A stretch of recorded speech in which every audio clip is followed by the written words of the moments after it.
Hafuurri qulqulluun kan Waaqayyo Abbaan karaa Ilma karaa Yesuus Kiristoos nurratti maal godhudha? Nurratti dhangalaasuudha. Kan karaa Ilma karaa Yesuus Kiristoos nurratti dhangalaasuudha. Kanaaf hafuura qulqulluu fudhachuu jechuun tokkummaan keenya Abbaa wajjin Ilma Yesuus Kiristoos wajjin. Tokkummaa maalii? Tokkummaa hafuuraa. Tole, Wangeela Yohaannis boqonnaa 3 kutaa 2. Kutaa 1 boqonnaa 1 irraa kaafnee lakkoofsa 1 irraa qabnee gara lakkoofsa 21 deemnee turre. Lakkoofsa 19 irraa ka jiru garuu akka kutaa 2ffaatti yaadaan akka irra deebinu dubbannee turre, irra deebina yaadaan jechuudha. Akkana jedha. Ifichi gara biyya lafaa dhufeera. Namoonni garuu hojiin isaanii hamaa waan ta'eef ifa irra dukkana jaallatanii firdikkisa akkuma kanatti maal ta'a jedha? Irraa raawwatamaa jedha.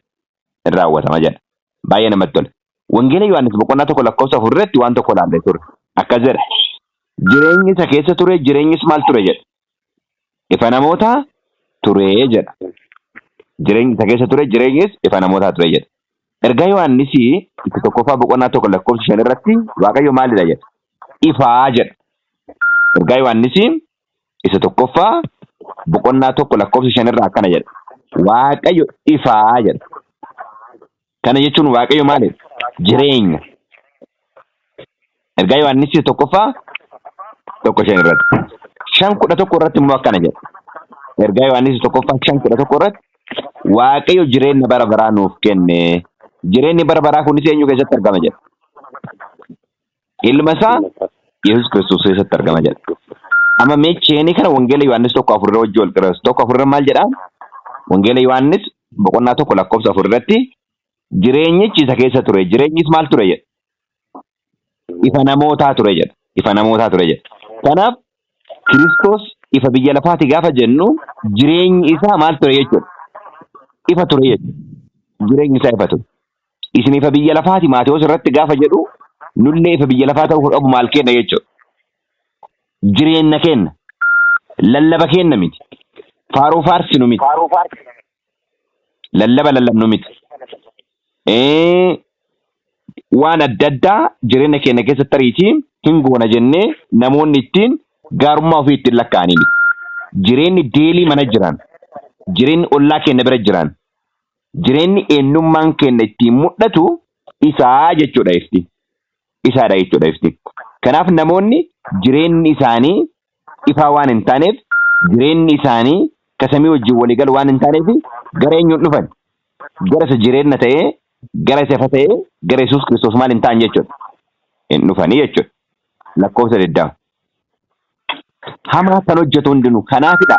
Jireenyi akshiiniidhaan yeroo mul'ateet hin jedhu ka addunyaatti yookaan ifa yookaan dukkana ta'u jechuudha. Hamaa kan hojjetu hundinuu ifichaan jibbaa. Hojiin isaa akka irratti hin beekamneef gara ifichaa maal hin ta'u jedha? Hin ba'u. Hin ba'u. Dhugaatti kan jiraatu garuu hojiin isaa inni akka jaalala Waaqayyootti hojjetame haa mul'atuuf gara ifichaa maal ta'a jedha? Hin ba'a. Amma Waaqayyo ifa gaafa jennu ifaan ifatti ulfina isaa, ulfina abbaa isaa, ulfina qulqulloota ergamootaatiin Kiristoos maal ta'a? Deebi'ee hin dhufu. Deebi'ee hin dhufu. Amma dubbiin baay'een namatti tolu. Namoonni ifa uffatan, namoonni ulfina uffatan gara Kiristoos yeroo dhufani, namoonni kuwwan ammootu akkuma hadha baqatan gaafsanillee maal godhu? Hin baqatu. Akkuma hadha baqatan gaafsanillee fuuldura isaatti baqatu jechuudha. Kanaaf ifa ka jedhu jireenyi keenya akkasuma akka ta'uu qabu laallee hin jenne jechuudha. Tole. Lakkoofsa 22 irraa kana booddee Yesuusiif bartoonni isaa gara kutaa biyya Yihuudaa dhaqan. Yesuus bartoota isaa wajjin takkaa achi bubbulee hin cuuphas ture jedha. Iddoo biraatti hin cuuphas yeroo jedhu isa oduu hin taane duuka buutonni akka cuuphaa turan dubbata. Lakkoofsa 23. Yohaannis immoo mandara Enoon isa Saalemitti dhiyoo iddoo bishaan baay'een argame sanatti hin cuupha ture. Namoonni achi dhaqanii maal ta'an jedha? Hin cuuphamanii jedha. Yohaannis yeroo sanatti mana hidhaatti maal ta'e jedha? Galfamee ture jedha. Mana hidhaatti galfamee ture jedha. Okay. Yeroo san mana hidhaatti maal hin taane ture? Hin galfamne ture. Garuu Kiristoos akkuma tajaajila jalqabeen Yohaannis immoo garamitti gale? Gara mana hidhaatti gale. Akkuma Kiristoos tajaajila jalqabeen. Maal jedhaara? Iddoo kanatti Kiristoos achittiin cuuba ture duuka butoonni soliin cuuba turan yeroo kana yeroo hamma ta'u kana Kiristoos Yohaannis cuuphaa mana cuuphaatti mana hidhaatti maal hin taane ture hin galfamne ture. Yohaannis yeroo sanatti mana hidhaatti maal hin taane ture hin galfamne ture. Yemmus bartoonni Yohaannis waa'ee qulleessuu irratti Yihuudii tokko wajjin walitti maal godhu turan? Walitti hin falmu turan. Maal irratti jedhaara? Waa'ee qulleeffamuu irratti. Waa'ee qulleeffamuu irratti Yihuudii tokko wajjin walitti hin falmu turan. Amma tuqaan guddaan marii keenya kana wajjin kan wal qabate ta'a. Bartoonni sun gara Yohaannisii dhufanii yaa barsiisaa inni gama Yordaanositti si wajjin ture. Atis immoo dhugaa baateessuun kunoo hin cuuphaa. Homtinuu gara isaa hundumtinuu gara isaa maal godhu? Dhaqaa jiru jedhanii itti himan. Dura inni eenyuuf karaa qopheessaa ture? Kiristoos Yesuuf karaa qopheessaa ture. Inumaayyuu boqonnaa 1:29 irra maal jedhee ilaa hoolaa Waaqayyoo isa cubbuu addunyaa irraa fuudhu jedhaa ture. Karaa biraatiin immootu isaan gad jedhee kophee miila isaallee maal gochuu hin dandeenye? Hidhuu hin dandeenye. Karaa biraatiin immootu isa na dura turaan jedhe san na booddee dhufa ka jedhee kan dubbadhee ture sun isa kana jedhee yeroo inni lallabu Waaqayyoollee immootu boqonnaa 1:33 irratti akkatti hime argina. Amma namoonni baay'een isa hordofaaru innis cuuphaa jira jedhanii eenyutti himanii? Yohaannisitti himan. Yohaannis yemmus deebisee namni yoo Waaqa irraa isaaf kenname malee waan tokkollee maal gochuu hin danda'u? Fudhachuu hin danda'u. 27 irraa Yohaannis yemmus deebisee namni yoo Waaqa irraa isaaf kenname malee waan tokkollee fudhachuu hin danda'u. An Kiristoos miti garuu fuula isaa dura ergame jedhee akka dubbadhee isin ofii keessanii dhugaanaaf maal gootu jedheen? Anaaf baatu. Kanaaf ana booddee ka dhufu eenyudha jedhaara? Isa kanadha. An Kiristoosii miti garuu fuula isaa duran maal ta'e ergame jedhee akkan dubbadhee isin ofii keessaniif dhugaanaaf baatu. Misirroo kan manaa qabu inni dhirsa misirrooti. Miinjeen inni isa dhageeffatu garuu sagalee dhirsa misirroo dhaga'utti guddaa gammada. Anis akkuma kanatti gammachuun koo amma maalidha jedheen? Guutuun ta'a jedheen. Inni ani gaaru misirroon eenyudha jedhaara jechuudha. Kiristoos Yesuusidha. Irran deebi'aa. Misirroo kan manaa qabu inni dhirsa maaliiti? Dhirsa misirrooti. Miinjeen inni isa dhageeffatu garuu sagalee dhirsa misirroo dhaga'utti guddaa maal godha? Guddaan gammada. Anis akkuma kanatti gammachuun koo amma guutuun ta'a jedheen. Waa'ee misirroo fi dhirsa misirroo kana Kiristoos irra deebi'ee iddoo biraatti dubbatee ture. Iddoo biraatti dubbatee ture. Tarii iddicha biraa yoo baanu bal'inaan deebinee ilaalla. Fakkeenyaaf Wangeela Yohaannis boqonnaa 6:24 irratti amma ammaatti isin maqaa kootiin waan tokkollee hin kadhanne erga gammachuun keessan guutuu akka ta'uufi kadhadhaa hin fudhattu yeroo isaan hin jedhu amma miinjeen yookaan ammootu misirroon isaan bira jirutti fakkeenyaaf Maatewos boqonnaa 9:15 irraa Yesuus deebisee dhirsi misirroo amma isa bira jirutti warri cidhaa gadduu danda'u ree? Guyyoonni dhirsi misirroo itti isaan duraa fudhatamu dhufuuf jira. Isaan yeroo sanatti maal ta'u jedhe? In soomu jedhee waa'ee dhirsa misirrootiif duuka buutota wal bira qabee yeroo isaaniitti dubbate arginees hin jedha jechuudha. Kanaaf Yohaannis bifa kanaan waa'ee dhufuu gooftaa Yesuus Kiristoosii akka inni eeggataa ture kun gammachuu isaa guutuun kan isaa baasu akka ta'e dubbata. Inni sun guddachaa adeemuun hin ta'a. An garuu xinnachaa adeemuun anaaf hin ta'a jedhe. An gargar jedha. Inni ammoo maalaa jedhu jedhe? Ololaa jedhu jedhe. Inni ol guddachaa deema. An gad jedhaa deema jedhee hin jedhe jechuudha. Kanaaf waa'ee qulleeffamuu irratti yeroo wajjin falmanitti dhimma gooftaa Yesuus Kiristoosii akka isaan kaasanii Yohaannisitti himan. Yohaannis immootu dhugumaa ani na booddee dhufa kan jedhe kanatu ol guddachaa deema. An waa'ee isaa dubbadhe malee isa miti jedhee yeroo inni dubbatee hin jedhe arginee hin jenne jechuudha. Okay. Tole. Lakkoofsa 31 irratti galatoom daagin. Yohaannisitti fufee inni olii dhufu hundumaarra jira. Namni lafa kanaa kanuma lafaati. waa'ee isa lafa irraa dubbatas inni waaqarraa dhufu hundumaa irra jira jedhe Yohaannis. Irra deebi'a lakkoofsa 21. Yohaannis itti fufee inni olii dhufu hundumaa irra jira. Namni lafa kanaa kanuma eessaati jedheen? Kanuma lafaati. Waa'ee isa lafa irraa dubbatas inni waaqarraa dhufu hundumaa irra jira jedheen. Mee jecha Yohaannis dubbate kana Phaawulos tokkoffaa Qorontos boqonnaa 15 irratti akkamitti akka ibse laallee deebiname. Tokkoffaa Qorontos boqonnaa 15 lakkoofsa 44 irraa gad dubbise. Akkana jedha 44 irratti. Gaddeebiidhaan in awwaalamaa ulfinaan in kaafamaa jedha waa'ee eenyummaa isa biyya lafa kana 43 irraa 42 waliin maxxaneeti. 44 irraa dhagna fooniitu awwaalama.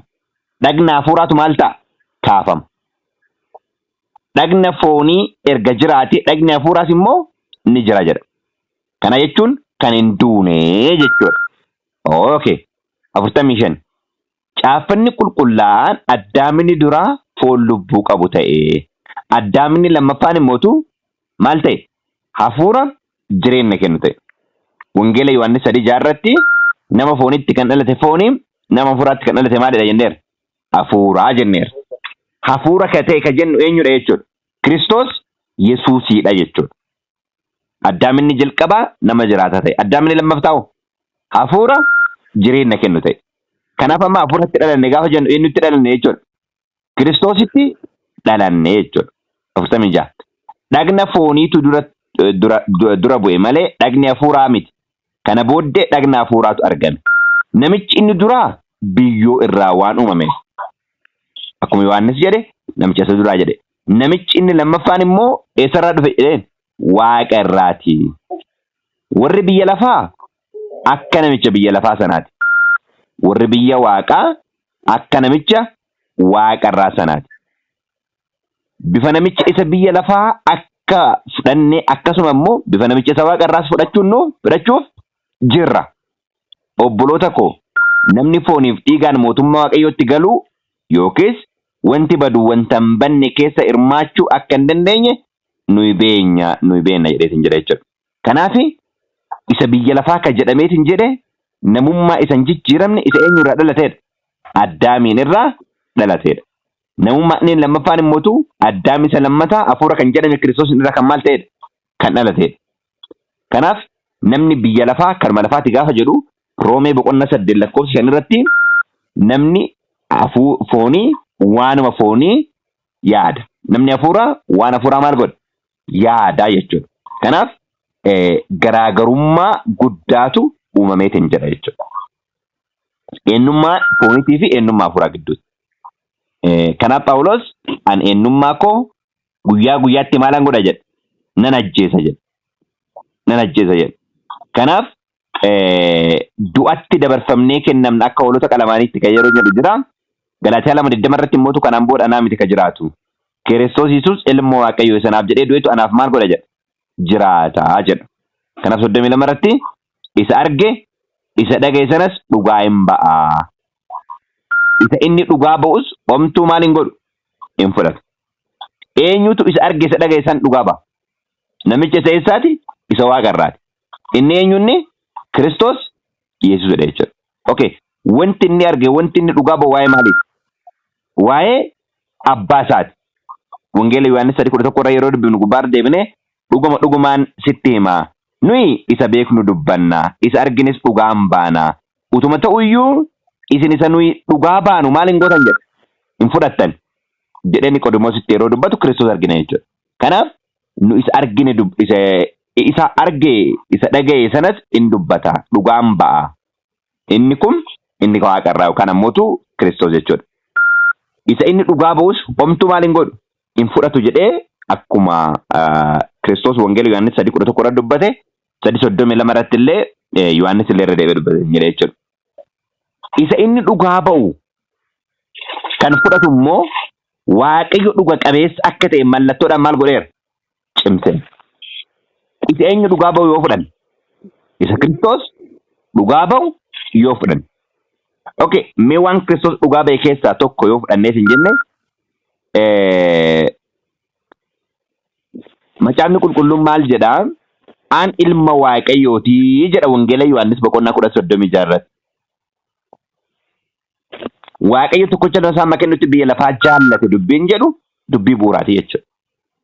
Kanaaf wangeela Yohaannis 1:18 irratti maal jennee dubbifnee ture? Namni takka waaqayyoon maal hin goone? Namni takka waaqayyoon maal hin goone? Hin argine. Ilma tokkicha isa abbaa bukkee turutti waa'ee isaa maal godhe? Hiikee beeksise. Amma haga ammaatti yeroo kana dubbatu Yohaannis mana hidhaatti hin galle jenneera. Gubbaa irratti jechuudha. Mana hidhaatti hin galle jenneera. Yeroo inni mana hidhaatti gale achiin booda itti fufnee ilaalla. Isa arge isa dhage sanas dhugaa hin ba'a. Isa inni dhugaa ba'us homtuu maal hin godhu jedhe Yohaannisis hin fudhatu. Baay'ee namatti tola. Lakkoofsa 33.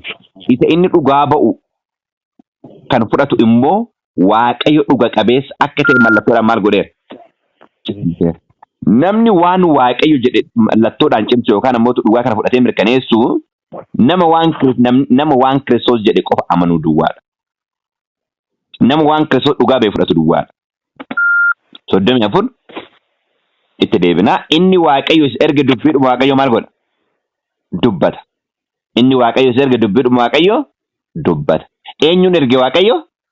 Tokkicha ilma isaa erge.